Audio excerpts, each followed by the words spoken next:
दोस्तों, एक बड़े इकोनॉमिक ट्विस्ट में इंडिया ने 5 साल बाद एक ऐसा कदम उठाया है जिससे इंडिया चाइना ट्रेड इक्वेशन पूरी तरह बदल सकती है। गवर्नमेंट ने डिसाइड किया है चाइनीज इंपोर्ट्स के अप्रूवल अब दोबारा स्टार्ट हो गए। सवाल यह है दोस्तों, क्या ये इकोनॉमिक जरूरत है या मेक इन इंडिया के लिए एक सेटबैक। नमस्कार और स्वागत है आपका डिकोड विदास शो में। आज हम बात करेंगे एक बड़े पॉलिसी मूव की जहां इंडिया ने चाइनीज इंपोर्ट्स पर लगा 5 साल का फ्रीज हटा दिया है। दोस्तों, ये डिसीजन लिया गया है ताकि पेंडिंग इंपोर्ट प्रपोजल जिसमें इलेक्ट्रॉनिक्स पार्ट्स, स्टील, फुटवेयर और डेली यूज आइटम्स शामिल है। थोड़ा बैकग्राउंड समझते हैं। 2019-20 के बीच इंडिया ने चाइना के साथ ट्रेड अप्रूवल्स पर एक इनफॉर्मल फ्रीज लगा दिया था। तो दोस्तों, ये फ्रीज सरकार ने तब लगाया था जब लद्दाख बॉर्डर पर इंडिया और चाइना की टेंशन चल रही थी और गलवान क्लैश के बाद सरकार ने स्ट्रेटेजिक इंपोर्ट्स पर स्ट्रिक्ट मॉनिटरिंग शुरू की थी। इस फ्रीज के बाद इंडियन कंपनीज को चाइना से इलेक्ट्रॉनिक मशीन पार्ट्स और रॉ मटेरियल्स इंपोर्ट करने में बहुत डिले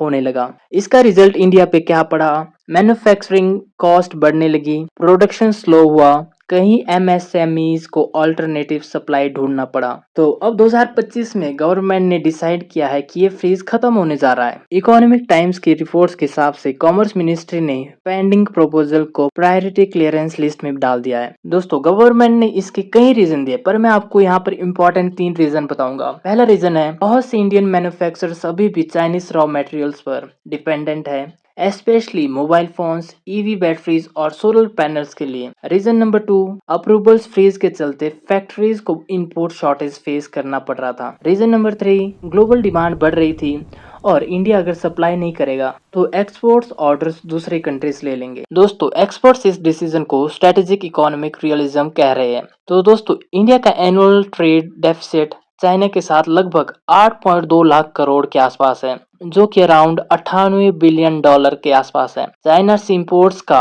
35% पार्ट्स इलेक्ट्रॉनिक और मशीन्स पार्ट्स का होता है, जहां अल्टरनेटिव लिमिटेड है। पॉलिसी का मकसद है सप्लाई चेन रिवाइव करना, लेकिन सिक्योरिटी सेंसिटिव इंपोर्ट्स पर कंट्रोल बनाए रखना। तो दोस्तों, इस स्टेप के कुछ पॉजिटिव और नेगेटिव इम्पैक्ट्स दोनों हैं। पॉजिटिव की बात करें, मैन्युफैक्चरिंग कॉस्ट कम हो सकती है, प्रोडक्ट अवेलेबिलिटी बढ़ेगी और इन्फ्लेशन कंट्रोल में हेल्प मिलेगी। वहीं पर इसका नेगेटिव इम्पैक्ट है दोस्तों, लोकल इंडस्ट्रीज को चाइना से टफ कंपटीशन मिलेगा, डोमेस्टिक सप्लायर्स को प्रेशर आ सकता है। लेकिन अगर सरकार make in India incentives continue रखती है तो ये बैलेंस मेंटेन हो सकता है। तो दोस्तों, ग्लोबली भी ये मूव एक सिग्नल है कि इंडिया आइसोलेशन नहीं, इंटीग्रेशन चाह रहा है। आपको क्या लगता है, ये डिसीजन इंडिया की इकोनॉमिक ग्रोथ के लिए पॉजिटिव है या ये एक आत्मनिर्भर भारत के मिशन को स्लो करेगा? अपना ओपिनियन कमेंट सेक्शन में लिखिए। तो दोस्तों, ये रहा आपका आज का क्वेश्चन। इंडिया ने 2025 में किस देश के साथ युद्ध अभ्यास 2025 मिलिट्री एक्सरसाइज किया? कमेंट में अपना राइट आंसर दीजिए। और हाँ, अगर आपको ये वीडियो पसंद आए तो हमारे चैनल को सब्सक्राइब कर दीजिए और हाँ, इस वीडियो को शेयर करना ना भूले। मिलते हैं आपसे अगली वीडियो में, तब तक के लिए नमस्कार, जय हिंद।